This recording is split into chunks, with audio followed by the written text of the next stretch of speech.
Bonjour et bienvenue au message lumière de la famille Myriam. Aujourd'hui, dans le psaume, il est écrit « Garde-moi comme la prunelle de l'œil. À l'ombre de tes ailes, cache-moi. Et moi, par ta justice, je verrai ta face. Au réveil, je me rassasierai de ton visage. » C'est beau, n'est-ce pas? Mais pour se rassasier de son visage, il faut d'abord prendre le temps de le regarder. Prendre du temps avec lui. Prendre le temps de se mettre à son écoute, de lui parler et de lui dire qu'on l'aime. C'est comme dans un couple. Dans un couple, il faut qu'on passe du temps ensemble. Il faut qu'on se dise qu'on s'aime à tous les jours, puis qu'on prenne des nouvelles de l'autre, voir comment il va. Puis à tous les jours, on apprend à le découvrir un peu plus, puis on s'aime davantage. C'est ça qui soutient un couple. C'est pour ça que l'importance, quand on veut entrer en relation, autant avec Dieu qu'avec notre époux, c'est de prendre du temps. S'arrêter dans la journée, puis rentrer en relation avec Jésus. Comme Georges disait aussi, prendre le temps, c'est la quantité et la qualité. Souvent, on entend dire, c'est pas la quantité qui compte, c'est la qualité. Ben, nous, c'est pas ça qu'on pense. On pense que ça prend des deux. Hein? C'est beau si je vois Georges le matin, je t'aime mon amour, puis on s'en va, puis c'est tout. Non, ça prend du temps. Ben, la même chose avec notre Seigneur. Prendre le temps, s'arrêter pour avoir de la qualité. Alors, ça pour nous, c'est important.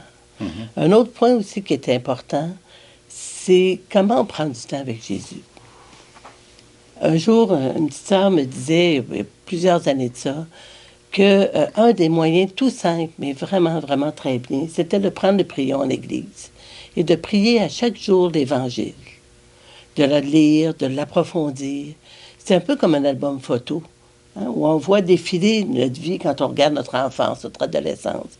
Eh bien, quand on regarde l'Évangile dans cette continuité-là, on apprend à connaître Jésus du début jusqu'à la fin de sa vie. Et ça, en tout cas, moi, ça m'a beaucoup aidé à ne pas m'éparpiller dans différents textes. Toujours repartir de l'Évangile du jour. Et dans l'Évangile d'aujourd'hui, on peut aussi lire que Jésus se promenait de village en village pour annoncer la bonne nouvelle avec ses disciples, et qu'il était accompagné de plusieurs femmes qui avaient été guéries de maladies ou d'esprits impurs. Alors, qu'est-ce qu'on apprend là-dedans? La première chose qu'on apprend, Jésus était avec ses disciples. Il aurait pu partir puis prêcher tout seul, il y avait tout ce qu'il fallait. Alors, mais il a choisi d'avoir ses disciples avec lui, qui étaient en fait des prêtres en formation. Il est en train de les former pour qu'eux autres aussi puissent annoncer la bonne nouvelle. Déjà, c'était des prêtres en formation. C'est intéressant. Ensuite, Jésus, ce qu'il a fait, c'est qu'il a choisi des gens qui n'étaient pas parfaits. Il a choisi des femmes qui avaient été guéries de maladies, Jésus a choisi des gens comme, dans le fond, comme toi, et moi, comme toi aussi. Puis la troisième chose, Jésus, il y avait plusieurs femmes qui l'accompagnaient. Il a choisi des femmes dans une société où les femmes n'étaient pas toujours incluses. Alors, quand on se pose la question, là, qu'est-ce qu'on apprend sur toi, Jésus, dans cet évangile?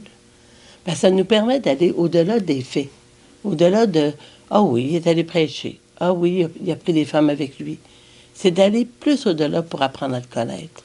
Et cette question-là, on cherche beaucoup à se la poser, Georges et moi, quand on lit l'Évangile ou qu'on lit un texte. Qu'est-ce qu'on peut apprendre de toi là-dedans?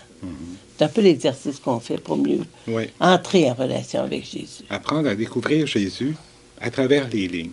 Parce que si on peut lire juste un texte comme ça superficiellement, mais quand on cherche à connaître Jésus à travers les lignes, on apprend plein de choses sur lui, puis on l'aime tellement, tellement plus encore.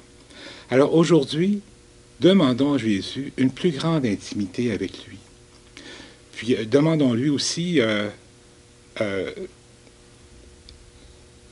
prenons du temps avec lui, tout simplement, et disons-lui qu'on l'aime, puis qu'on veut passer du temps avec lui.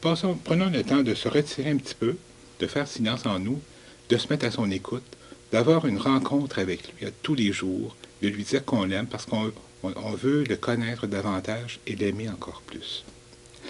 Alors, je te Nous, souhaite... dans notre couple aussi. Dans notre On va couple faire la aussi, même chose. ben oui, c'est ça qui tient un couple ensemble. Nous, Oui. on est mariés depuis 37 ans, puis c'est parce que tous les jours, on prend du temps ensemble, Oui. on prend le temps de se dire qu'on s'aime, puis on passe et du temps de qualité, Et mais on en passe aussi en quantité.